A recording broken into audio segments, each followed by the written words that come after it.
Myself, I am Ratnabhushan, a friend, motivator, and guide to IAS aspirant, international motivational speaker, leadership trainer, CEO, coach, political strategist, and policy advisor. Current affairs program for the dedicated, a comprehensive current for dedicated students. It is today 9th June 2020. Important facts of today's news. Source: The Hindu and Navbharat Times. Listening is very powerful. Listening is very powerful. दोस्तों, जो facts मैं आपके साथ share कर रहा हूँ बहुत ही important है. ध्यान से सुने, रेगुलर सुने, बार बार सुने. जो फैक्ट्स इंपॉर्टेंट होगा उसे मैं 5 टाइम्स रिपीट आपको करूँगा, जिसे आप नोट कर सकते हैं. नोट करेंगे तो बहुत ही फ़ायदा होगा. Don't be casual. आजकल बहुत सारे बच्चे बस वीडियो देखते रहते हैं. वीडियो देखना अच्छी बात है, लेकिन जब तक आप नोट नहीं करेंगे, लिसनिंग इज़ वेरी पावरफुल. उसे नोट करिए.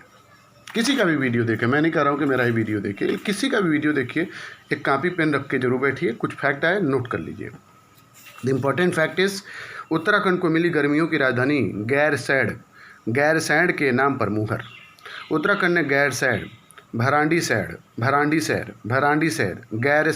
गैरसैंण को राज्य की ग्रीष्मकालीन राजधानी घोषित कर दिया. प्रदेश की राजधानी बेबी रानी मौर्य द्वारा इसकी स्वीकृति मिलने के साथ ही सोमवार को चीफ सेक्रेटरी उत्पल कुमार सिंह ने नोटिफिकेशन जारी कर दिया है. तो उत्तराखंड की जो राज्यपाल हैं श्रीमती बेबी रानी मौर्य हैं.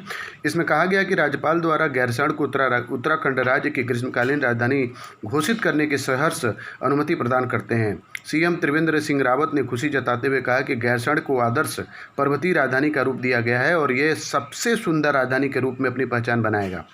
सीएम के मुताबिक गैरसैंण को ग्रीष्मकालीन राजधानी बनाने के लिए 4 मार्च 2020 को की गई घोषणा 1.25 करोड़ उत्तराखंड वासियों की भावनाओं का सम्मान है. राजधानी के अनुसार वहां आवश्यक इंफ्रास्ट्रक्चर का विकास किया जा रहा है. बड़े स्तर पर फाइलें न ले जाने पड़े, इसके लिए ई विधानसभा पर कार्य किया जा रहा है. इससे पेपरलेस कार्य संस्कृति को बढ़ावा मिलेगा. सीएम बोले, सड़कें की जाएंगी चौड़ी. सीएम रावत के अनुसार यहां पेयजल की सुचारू आपूर्ति के लिए रामगंगा पर चैरड़ा झील का निर्माण किया जा रहा है. चैरड़ा झील का निर्माण किया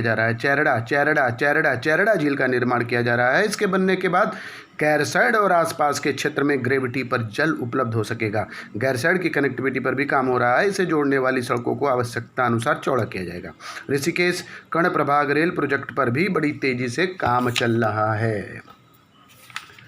लंबा खिंचेगा मामला. पिछले कुछ दिनों से भारत चीन वास्तविक नियंत्रण रेखा पर चल रहे तनाव के बीच शनिवार को दोनों देशों में हुई लेफ्टिनेंट जनरल स्तर की बातचीत को लंबी चलने वाली प्रक्रिया के हिस्से के ही रूप में लिया जा रहा है. यह बात अच्छी बात है कि बातचीत सौहार्दपूर्ण माहौल में हुई और दोनों पक्षों ने अपनी अपेक्षाएं एक दूसरे को बता दी.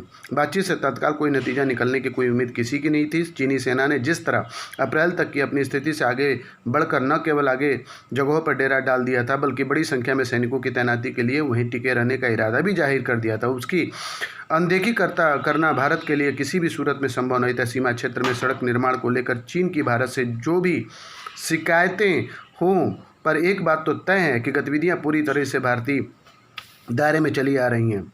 चीन का तो ये आरोप भी नहीं है कि भारत उसके सीमा क्षेत्र में या विवादित इलाकों में आकर कुछ कर रहा है. ऐसे में इसका कोई औचित्य नहीं बनता कि आपसी समझदारी से यानी बनी यथा स्थिति को भंग करते हुए उसकी सेना अचानक नए इलाकों पर कब्जा कर ले. बहरहाल ध्यान रखने वाली बात है कि उत्तर में हिमालय को प्राकृतिक सीमा मानने की पारंपरिक सोच अब अप्रासंगिक हो चुकी है. तत्कालीन तकनीकी विकास की मौजूदा अवस्था में दुर्गमता अपना अर्थ खो चुका है. जो क्षेत्र कल तक टट्टू की सवारी करने लायक भी नहीं माने जाते थे, उनमें आज धड़ल्ले से न केवल सड़कें बन रही हैं बल्कि रेल लाइनें बिठाई जा रही हैं. ऐसे में भारत और चीन के बीच सीमा के हर विवादित बिंदु को सही ढंग से परिभाषित करने और उस पर दोनों पक्षों में सहमति बनाने की आवश्यकता दिनों दिन बढ़ती जा रही है. हालांकि दोनों देशों के बीच अंतरिम रूप से सीमा निर्धारण दुनिया के कठिनतम कामों में से एक है. इस दिशा में कोई भी प्रगति लंबे और लगातार चलने वाले संवाद के जरिए ही हासिल की जा सकती है. दिक्कत यह है कि जब तक भारत और चीन की सीमाएं तय नहीं होती, तब तक दोनों देशों के रिश्तों में तनाव भरने वाले नए नए विवाद खड़े होते रहेंगे. विवादों को यही पल दोनों प्राचीन देशों के नेतृत्व की समझदारी और कूटनीतिक कौशल की परीक्षा लेते हैं. लेकिन भारत के लिए अभी यह दोहरी परीक्षा है. उसे अपनी सीमाओं के भीतर कुछ भी करने की आज़ादी बरकरार रखनी और साथ ही चीनी नेतृत्व को अप्रैल से पहले वाली जगह पर जाकर यथास्थिति बहाल करने के लिए मनाना भी है। चीन का रुख अभी नियंत्रण रेखा के पास ही युद्धाभ्यास करके भारत पर दबाव बनाने का है, जबकि हमारी कूटनीति की सफलता उसे यह एहसास कराने की है कि यह रवैया उसके व्यापारिक और अन्य स्तरों पर कितना नुकसान पहुंचा सकता है। सोच को जमीन पर उतारना सबसे बड़ी बात। विनय सहस्त्रबुद्धि। इस आर्टिकल को लिखने वाले व्यक्ति हैं बीजेपी के राष्ट्रीय उपाध्यक्ष और राज्यसभा सदस्य विनय सहस्त्रबुद्धि। सुशासन की अवधारणा केवल सुविचारित और नियोजित नीतियों के निर्माण तक सीमित नहीं है, प्रभावी कार्यान्वयन इसका अभिन्न हिस्सा है। इतिहास प्रमाण है कि ज़्यादातर अच्छी नीतियां कार्यान्वयन के मोर्चे पर विफल नहीं। मोदी सरकार द्वारा अपनाई गई नीतियां और योजनाएं इस मामले में अपवाद है। मोदी दूसरे साल का प्रदर्शन महज एक वर्ष में एक महत्वपूर्ण मुकाम हासिल कर चुका है। यह सरकार अपने सभी प्रमुख वादों को लागू करने में सफल रही है। इसके प्रमुख उदाहरण है अनुच्छेद 370 को खत्म करना, CAA का सफलतापूर्वक लागू करना। इस बीच कोविड-19 से लड़ते हुए सरकार ने जीवन के साथ साथ आजीविका की रक्षा के लिए व्यापक दृष्टिकोण अपनाने की जो उल्लेखनीय संवेदनशीलता दिखाई, वह भी काबिले तारीफ है। करारा जवाब। जो लोग संदेह करते थे कि मोदी सरकार में बड़ी योजनाओं को लागू करने की क्षमता भी है या नहीं, उन सबके लिए सरकार का पिछले 6 वर्षों का प्रदर्शन एक करारा जवाब है। प्रधानमंत्री मोदी अच्छी तरह से जानते हैं कि सुशासन लाने के लिए योजनाओं के सफल कार्यान्वयन में महारत हासिल करना बेहद जरूरी है। 2019 में प्रधानमंत्री मोदी को बड़े पैमाने पर मिला जनादेश सरकारी योजनाओं के प्रभावी एवं सफल कार्यान्वयन की वजह से ही संभव हुआ। आज जब मोदी सरकार ने अपने दूसरे कार्यकाल का 1 साल पूरा किया, तो उन कारकों का विश्लेषण करना उचित होगा जिनकी बदौलत उसने अभूतपूर्व सफलता अर्जित की और इच्छित परिणाम हासिल किए। जिन योजनाओं को मोदी सरकार ने सफल रूप से कार्यान्वित किया, तकरीबन वे सभी योजनाएं पिछली सरकारों के दौरान वर्षों से संचालित हो रही थीं, परंतु वे सफल नहीं मानी गई। पिछली सरकारों ने इन योजनाओं पर अरबों खरबों रुपए खर्च किए, परंतु जनता को उसका कोई लाभ नहीं मिला। हालात इतने खराब थे कि जनता पक्के घर, शौचालय और खाना पकाने के लिए ईंधन, सस्ती दवा, बिजली जैसी बुनियादी जरूरतों के लिए जूझ रही थी। देखा जाए तो 2014 के बाद से कई कल्याणकारी योजनाओं का सफल कार्यान्वयन हुआ और लाभार्थियों की संख्या में तेजी से वृद्धि हुई। उदाहरण के तौर पर यूपीए और एनडीए के कार्यकाल का तुलनात्मक आकलन बताता है कि जहां यूपीए के काल 2010 से 14 में इंदिरा आवास योजना के अंतर्गत 22.41 लाख घर प्रति वर्ष आवंटित हुए थे, वहीं एनडीए के काल में 2015-19 में PMAYEG के अंतर्गत 25.25 लाख घर प्रति वर्ष आवंटित हुए। ठीक इसी तरह जहां यूपीए के काल मोदी सरकार न केवल इन्हीं 2 योजनाओं क्षेत्रों में प्रगति की, बल्कि अन्य कई योजनाओं में भी अभूतपूर्व सफलता प्राप्त की। उदाहरण के लिए निर्मल भारत अभियान शौचालय, स्वावलंबन योजना पेंशन खाते, RBI अधिसूचना के अंतर्गत नो फ्रिल्स अकाउंट्स जनधन खाते, LPG direct benefit transfer LPG इत्यादि। प्रश्न उठता है कि आखिर मोदी सरकार ने कैसे इन विभिन्न लाभकारी योजनाओं को सफल रूप में कार्यान्वित किया और पिछली सरकारें ऐसी क्यों नहीं कर पाईं। मुद्दा मोदी सरकार के उन मूल मंत्रों का है जिसमें निष्ठापूर्वक अपनाया गया। योजनाओं के सफल कार्यान्वयन में के वे प्रमुख मूल मंत्र रिजल्ट ओरिएंटेड अप्रोच यानी परिणामोन्मुख दृष्टिकोण पर आधारित है। संक्षेप में इनको हम इस रूप में समझ सकते हैं। पहला मंत्र है एकीकृत व्यापक दृष्टि। किसी भी योजना को संचालित करते हुए समग्र दृष्टि के तहत चला जाए तो चमत्कारिक नतीजे सामने आ सकते हैं। उदाहरण के लिए RBI द्वारा बनाए गए नो फ्रिल्स अकाउंट को जनधन योजना से परिवर्तित करना।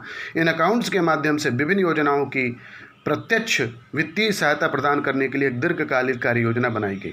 दूसरा मंत्र राजनीतिक नेतृत्व की गहन रुचि और अंतर्दृष्टि को मान सकते हैं। इससे योजनाओं को लागू करना अधिकारियों के लिए जरूरी हो जाता है। लाभार्थियों और अधिकारियों के साथ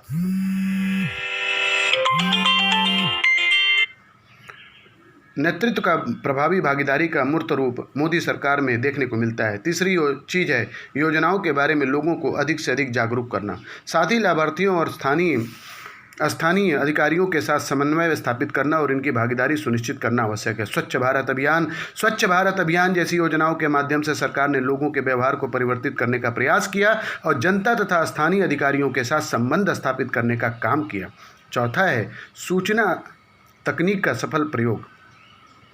सूचना प्रौद्योगिकी का अधिक से अधिक प्रभावी उपयोग योजनाओं के सफल कार्यान्वयन का महत्वपूर्ण हिस्सा है। इसके जरिए योजनाओं को 24 घंटे निगरानी की व्यवस्था की गई और यह सुनिश्चित करने की जवाबदेही तय की गई कि लाभार्थियों को सही समय पर भीतर उपयुक्त लाभ मिल जाए। पारदर्शिता पर जोर।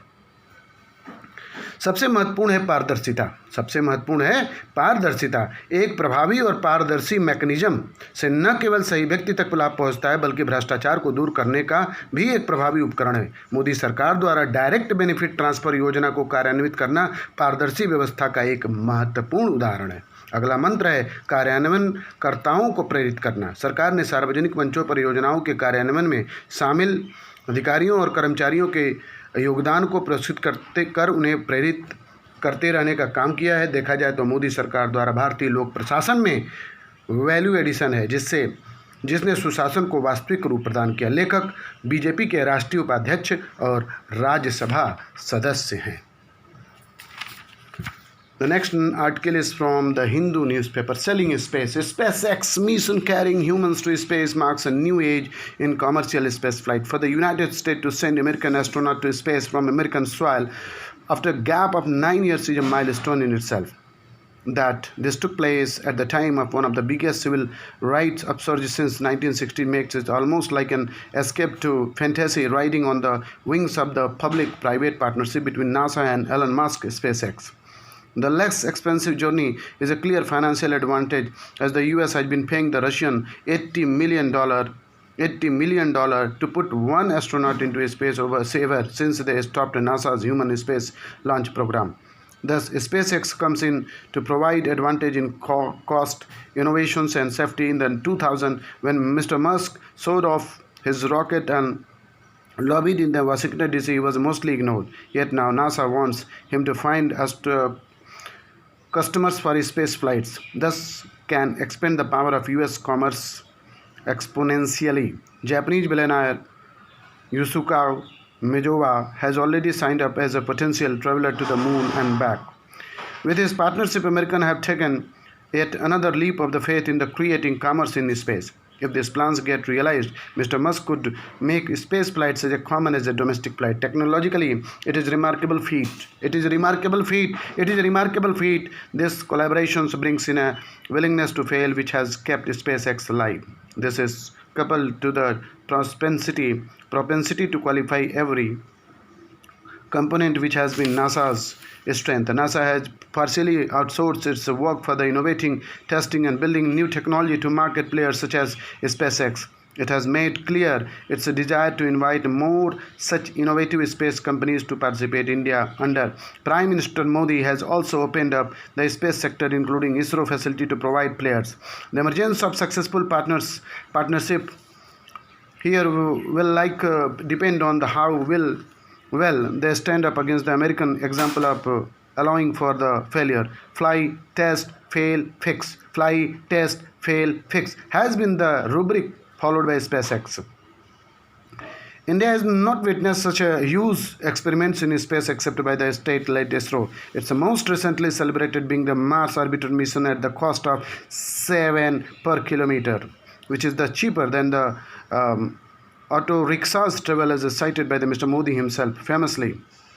ISRO already has a competitive edge in the global market for the space technology. The opening up for the space technology could harbor many innovations of this kind. However, it calls for a high degree of accountability coupled with a non-partisan approach on the part of the all players. The state's role as just arbiter in the finding a delicate balance between entrepreneurial adventure and vested interest is a prerequisite to compete in space with the superpower.